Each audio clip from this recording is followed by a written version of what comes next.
మీరు ఎడ్యుకేషన్ స్టేజ్లోనే next responsibilities కూడా తెలియచేస్తున్నారు. తెలిసిపోతుంది కదండి. పెద్ద పెద్ద యూనివర్సిటీస్లో కూడా ఈ ఆపర్చునిటీలు అంటే ఫస్ట్ ఈ థింకింగ్ ఎక్కడి నుంచి వచ్చింది, ఐడియా ఎక్కడి నుంచి? అదే మనం ఫస్ట్ నుంచి అబ్దుల్ కలాం గారు చెప్పితే మనం పాటిస్తూ వచ్చామండి. ఆయన చెప్పారు కానీ ఇంప్లిమెంటేషన్ ఇప్పుడు చేస్తున్నారు.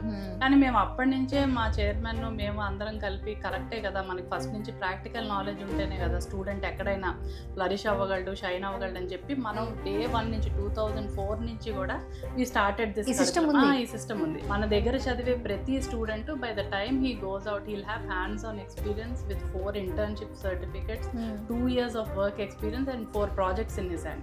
సో వాళ్ళకి ఇంకోటి ఏంటంటే కోర్స్ అయ్యేపాటికి ఇన్ని ఇంటర్వ్యూస్ ఫేస్ చేయడం వల్ల వాళ్ళకి ఆ ఇంటర్వ్యూ ఫియర్ కూడా ఉండదు, అలవాటు అయిపోద్ది. ఎందుకంటే ఇంటర్న్షిప్కి వెళ్తారు. సో ఇంటర్న్షిప్ ఇమ్మీడియట్గా రాదు కదా, సో 2-3 ఇంటర్వ్యూస్. సో అలా 4 సెమిస్టర్స్ అంటే అరౌండ్ కోర్స్ అయ్యేపాటికి 15 to 20 ఇంటర్వ్యూస్ అటెండ్ అయి ఉంటారు. సో ఆ ఇంటర్వ్యూ ఫియర్ పోద్ది, వాళ్ళకి ఆ కాన్ఫిడెన్స్ లెవెల్స్ బిల్డ్ అవుతాయి. వాళ్ళు ఆల్రెడీ కంపెనీస్లో వర్క్ చేయడం వల్ల ఏంటంటే ఫ్రెషర్ కింద కన్సిడర్ చేయరు.